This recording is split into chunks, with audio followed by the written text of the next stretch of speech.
என்னுடைய பேர் கிருத்திகா. நான் வந்து மேல்கலிங்கம் பகுதியில் வசித்து வருகிறேன். மேல்கலிங்கம் டு அரப்பீஸ்வரர் போகிற வழியில் சாலையில் வந்து பார்த்திங்கன்னா, ரொம்ப ரோடெலாம் பறிஞ்சு போய் சர்க்கிளாகவும் பள்ளமாகவும் இருக்குது. இதனால் பள்ளிக்கு செல்கிற மாணவர்கள் ரொம்ப கஷ்டப்படுறாங்க. கிட்டத்தட்ட வந்து பார்த்திங்கன்னா, ஊராட்சி ஒன்றிய தொடக்கப்பள்ளியில் 69 பிள்ளைங்க படிக்கிறாங்க. மேல்கலிங்க பகுதியிலும் அரியூர் புதோளவு பகுதியிலும் வந்து பார்த்திங்கன்னா, கிட்டத்தட்ட ஒரு 40 பிள்ளைங்க படிக்கிறாங்க. அந்த பிள்ளைங்க காலையில் போகும் பொழுதும் மாலையில் வரும் பொழுதும் ரொம்ப சிரமத்துக்குள்ளாகிறாங்க. ஏன்னா சிறு பிள்ளைங்க 1வதுலேருந்து 5வது வரைக்கும் படிக்கும் பொழுது அந்த பிள்ளைங்க இந்த பாதையில் நடந்து வரும் பொழுது ரொம்ப கீழே சறுக்கி கீழே விழுந்தாராங்க. அந்த புக்ஸ் எல்லாம் தூக்கிட்டு பேக்கை தூக்கிட்டு அவங்களால வர முடியல.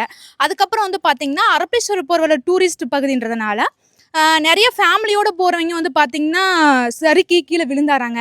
கையில் காலில் அடிபட்டுருது, குழந்தைங்களுக்கு அடிபட்டுருது. கிட்டத்தட்ட பார்த்திங்கன்னா ஒரு 3 வருஷமாக அந்த ரோடு வந்து சீரமைக்கவே இல்லை.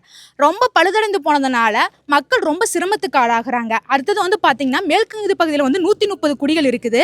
அந்த மக்களும் சந்தைக்கு செல்லும் பொழுதும் பால் சொசைட்டி, கூட்டுறவு சொசைட்டி, அதுக்கப்புறம் எல்லாமே வசதிகளும் தெம்பலம் பகுதியில் தான் இருக்குது. அப்போ இந்த ரோட்டு வழியாக தான் அவர்கள் கடந்து செல்ல வேண்டியதாக இருக்கிறது. அப்போ கடந்து செல்லும் பொழுது இதனால் வயதானவர்களால் அது நடந்து செல்ல முடியல. ரொம்ப சிரமத்துக்கு ஆகுறாங்க. வயதானவர்களும் கீழே விழுந்துடுறாங்க.